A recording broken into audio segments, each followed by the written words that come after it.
Are you trying to sell it as a lot? I Because mean, I totally would maybe take this off your hands. Possibly. Never met a collector that's like, this is my stuff from childhood, and this is. You just think those numbers. Yeah. Yeah. Is it this one? Yeah, I just wanted that. So fun. All right. Well, welcome to the his and hers closet. This is the NES Addict. His side. This is his side. That's right. This is it's what's left of my collection, as it once was on both sides. All right, so we are here at Jay's home. He's going to show us his personal collection and introduce himself. Hi guys, I'm Jay, officially known on YouTube and TikTok as NES Addict, and this is not an attic, but it is a closet. So, but come on in and take a look around, see what I have. When did you start collecting, actually? Let's So, go to you. My collecting actually goes way back to probably like the mid-2000s. I actually started collecting G1 Transformers. My buddy Ryan was really big into those. So I went through this whole G1 Transformer phase and bought all those off eBay. Probably spent way too much money. And then like 2010, right when I met my wife, they were just sitting in totes. And I was like, you know what, sell them all. And I had those. And the other thing I had that I really regret getting rid of was I had TMNT mint on card, because in the mid 2000s, like 05, 06, you get them for like $5-10 a pop. Like nobody cared about them. So I had tons of them. They're all the rage. And yeah, one of them had like this thing called a fan flyer in the back of it. And apparently that's like worth a ton of money now, but I probably sold it for like $40. Uh-oh. Okay, so prized possessions, what we got? Prized possessions. I would say the coolest thing that I have currently is probably this Nintendo Power magazine holder that you see here. I don't know how rare they are. I've only seen like one listing ever on eBay, but someone contacted me and said, you know, it's pretty rare. And so I have that. I got it through my local video game store. I don't really know how they got it per se, but they hooked me up with it and got it for a pretty sweet deal.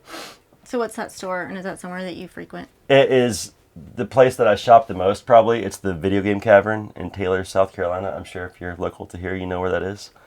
I'm not. You're not? Okay. Well, anyway, so it's We'll take a trip. It's really awesome. So I know you have your YouTube channel. Yes. And are you active? I am not active. Okay. I probably haven't put anything on there in like 8 to 12 months. Just, I find that you have to have the energy and the time to do it, and it's very rare when I have both that line up. Yeah, no, I get it. So if I have the time, I don't have the energy, and if I have the energy, I don't have the time.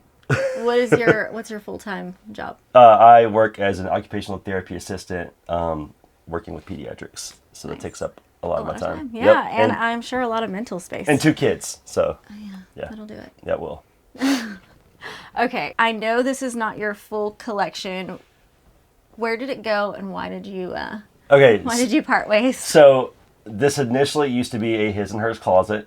I guess it's still technically a his and hers closet, but I used to have both sides of the closet, so I had twice the space.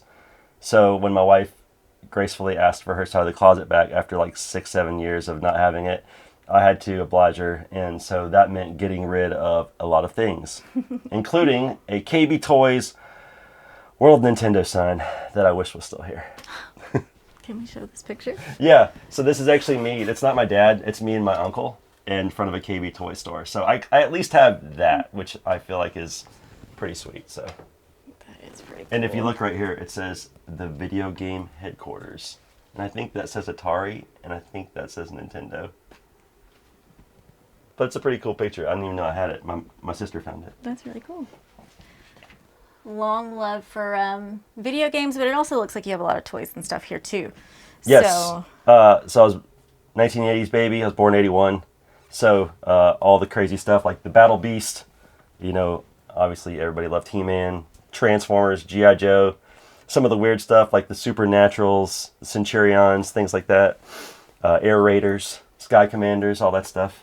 all right, so you gave away a lot of things, but what do you love the most in this room? What do I love the most in this room? Maybe you can see it. I don't know. It's my Super Nintendo. My dad bought it for me. He ended up passing away in 95. So that was like the last like video game purchase he made. And that Super Scope too. I got the same Christmas. That's so cool. It's being hidden by that drone up there. my childhood NES collection was very small. I think I had Mario Duck Hunt. I love that. Batman, which is my probably favorite all-time game. Skate or Die, because skating was cool in the 80s. King of Kings. My dad was a pastor, so that makes sense, right? Getting a Bible adventure game.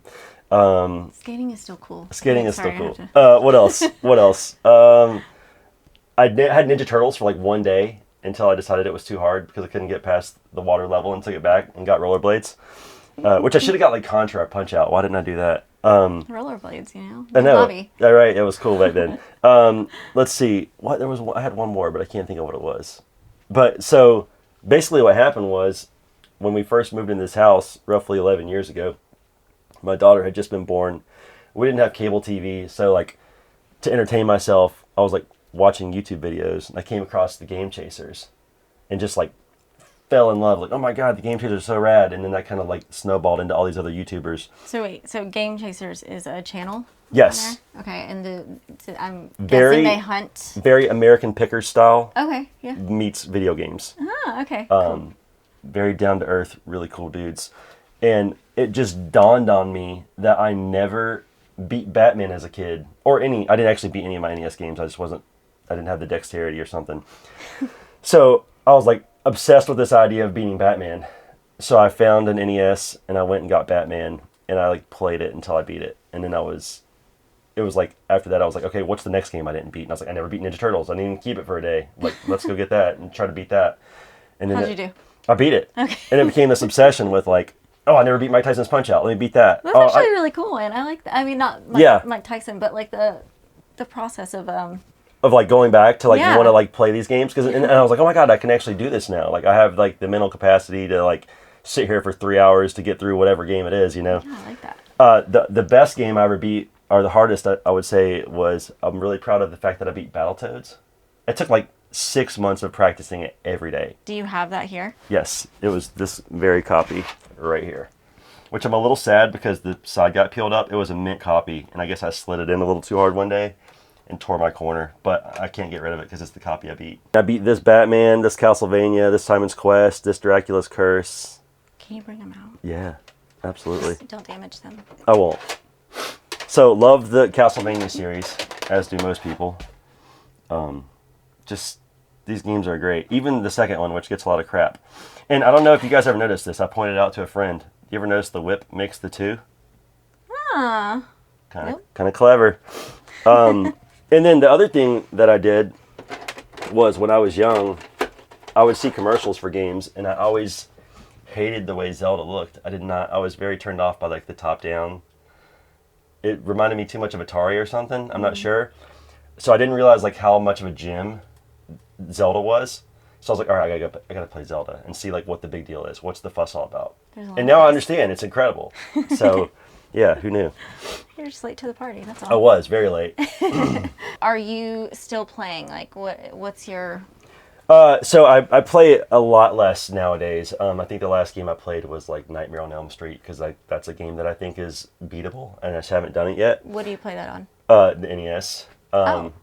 I find that playing Switch is really easy because you can just lay in bed and it's just sitting on the nightstand. You just pick it up and go to town. So you didn't like switch to like Xbox, PlayStation? Well, no. I mean, I have history with all that stuff. Like I played Xbox in like the early 2000s and played a ton of Halo, like all the way up through Reach, and then I think 4 is where I kind of died off on that. And Xbox 360, and then there was like a big gap until 2000. Let's see, my daughter was born in 13, so like 13, 14 is when I decided to like collect all these old NES games. And then I just started buying more and more because it was like the thing to do was to complete your NES collection. Like there was a guy named Michael B, the Game Genie, and that was his whole purpose of his channel was to like, we're going to complete the NES collection. So I was like, well, I can do that. But then I started learning about games like Little Samson, Stadium Events, and I'm like, okay, I'm never going to do that. They're way too expensive. Okay.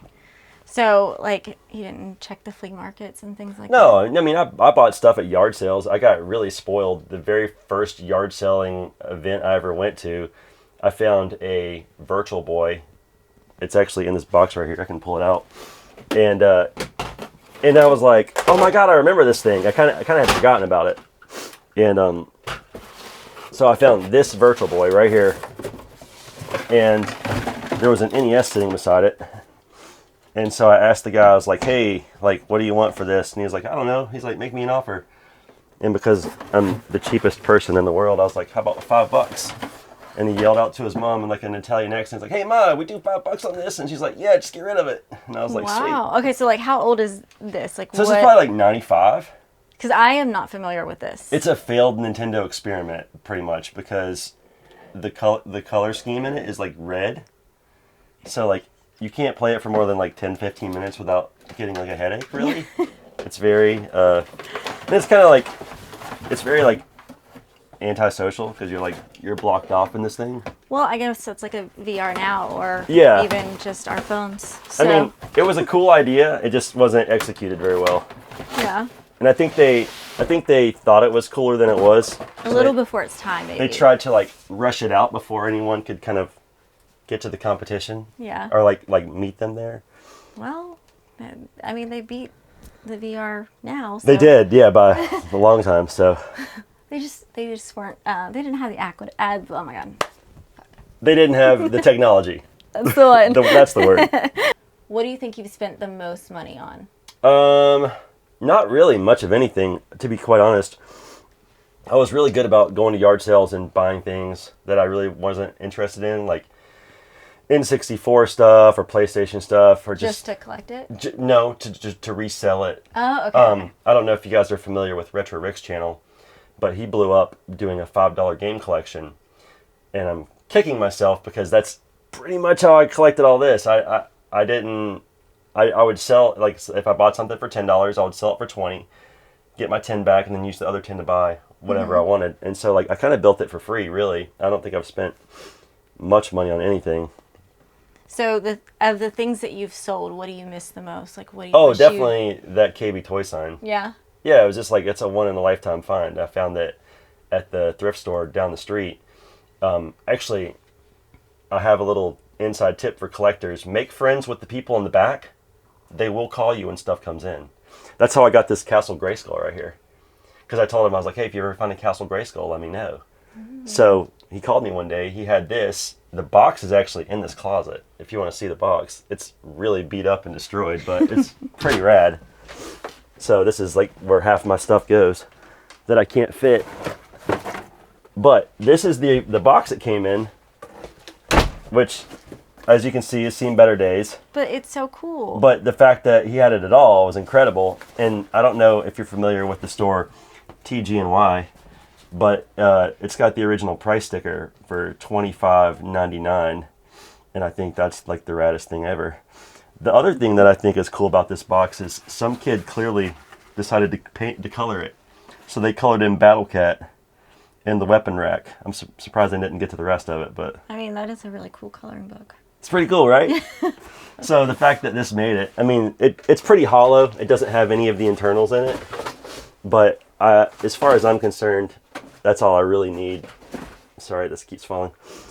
Because I'm just going to display it closed anyway. Yeah. So I just like the front of it. It's pretty creepy. Do you think you plan on selling more? I have a big box of NES games. I don't know if you guys noticed when you walked through the door.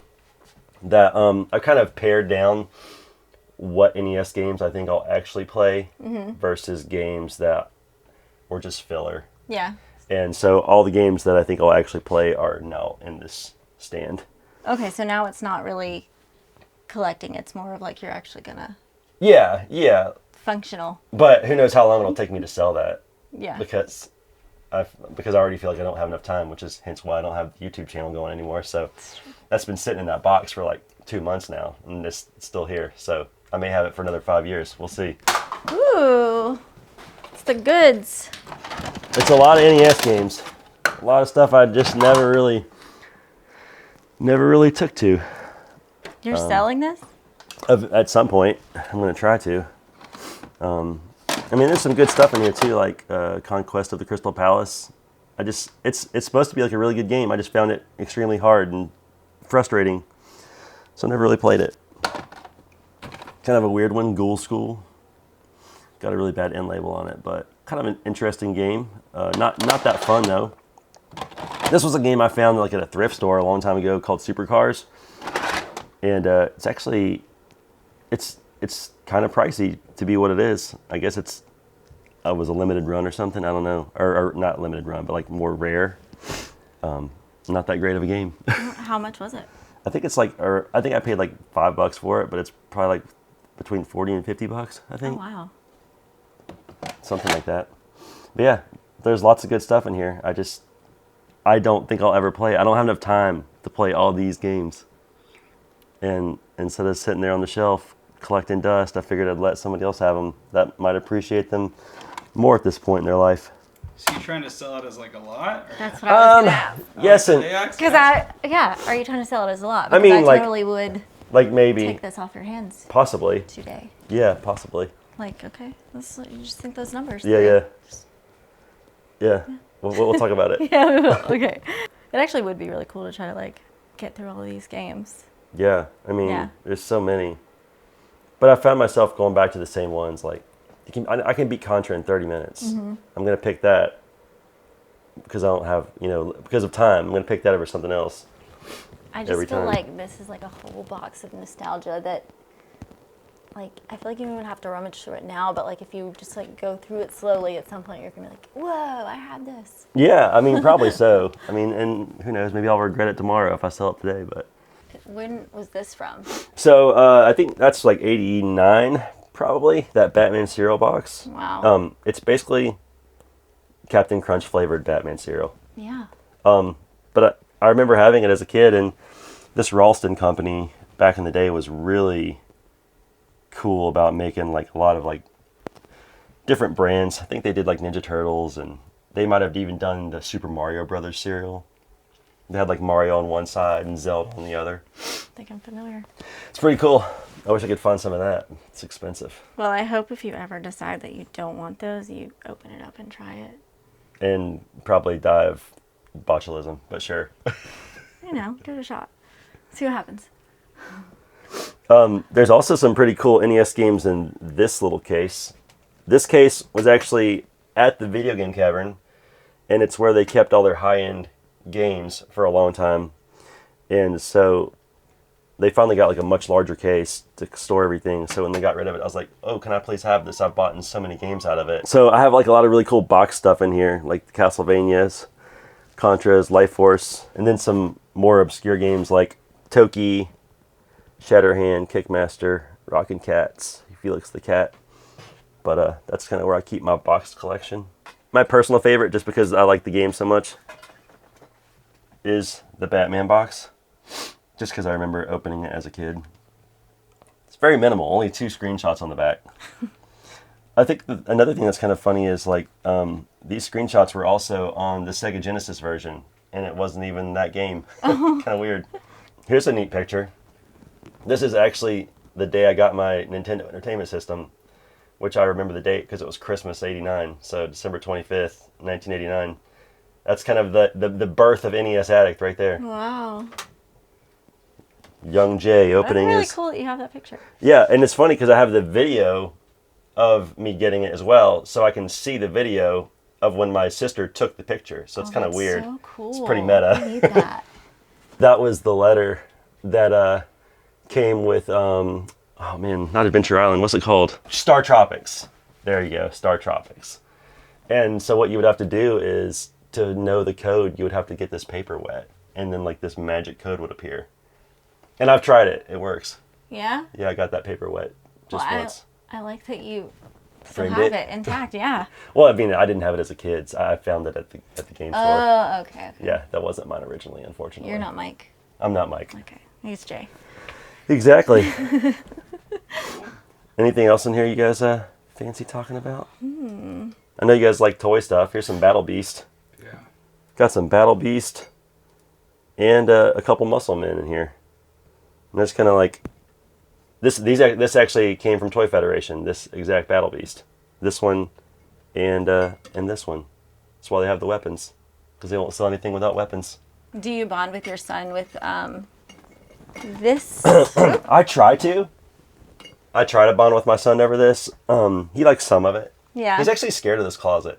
Like, if he sleeps in our room, he doesn't want to sleep on the left side of the bed because he is scared of it. I'm like, Colin, it's just toys. What's so scary?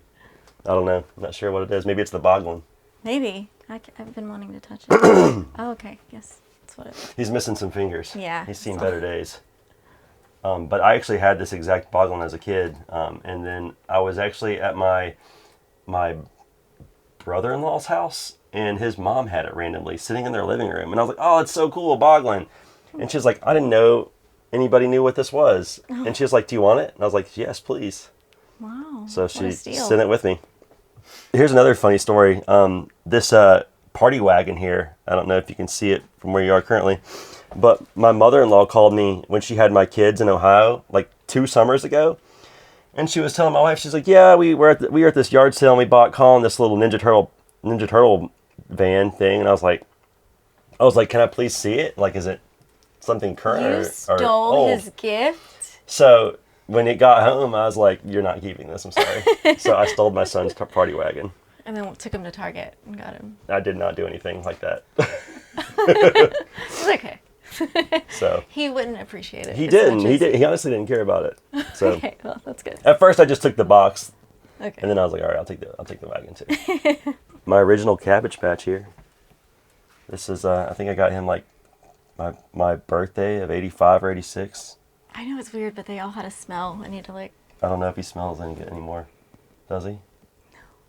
Yeah, he's been through the war. I actually still remember his name. It's Elroy Irwin.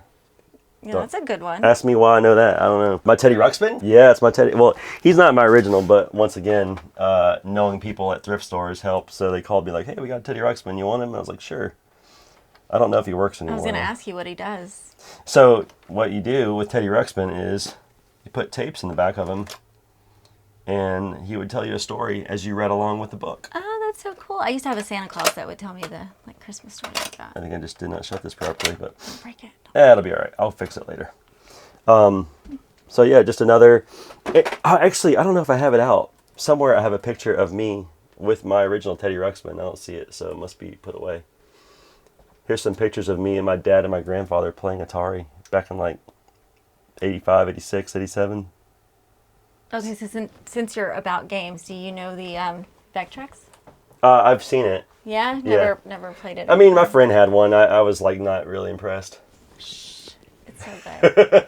Sorry. I think it's nostalgia for me, like at my grandma's house. So I think a lot of that is like connected to it. Oh, absolutely. Maybe, That's the whole thing. I do love it. That's cool. That's cool that you grew up playing with one. This little GoBot kind of has a cool story. He's actually a bubble blower. So like you put soap on him and then you can blow bubbles out of him. He was made in, I'm trying to see if there's a date. I don't see one. But obviously the transforming is very minimal. But where I found this was my sister has a lake house, and there's an abandoned lake house right next to her. So we went exploring inside. Oh, I love doing that. And this was sitting there, and as soon as I saw it, I was like, that looks like a GoBot. So I picked it up, and then on the back, I saw GoBots. And then, so I came home and did some research. You know, it used to come on like a little, blister pack? And it was just like some little chintzy toy. They stole it like the toy store, but it is a GoBot branded licensed toy. So now he hangs out with me, and he's not in an abandoned house anymore. You didn't steal it so you can play with it as a bath toy? No, unfortunately not.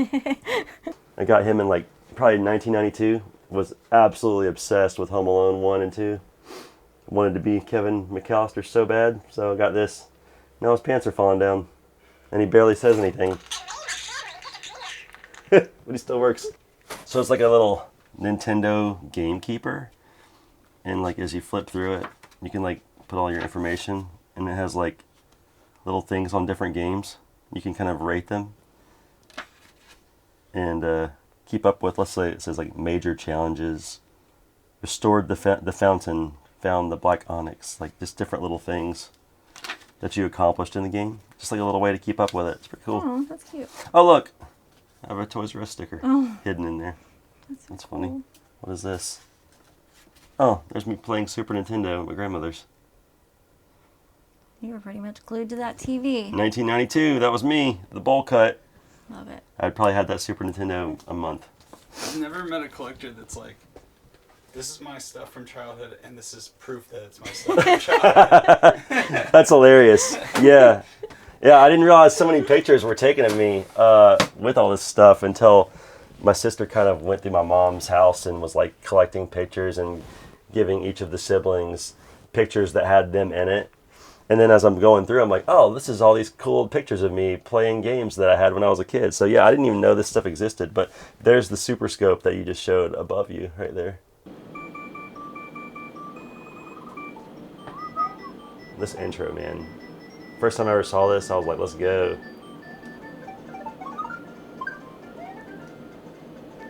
This feels very floaty. Yeah? Does it look very floaty? A little bit. Yeah, it looks a little wonky, doesn't it? Yeah. Sam Goody had this when the Take Off Your Pants and Jacket album came out, and I bugged them for it forever, and they finally gave it to me. And it has like this other cool little piece that goes here, but it's put away right now. But it's Tom, Mark, and Travis.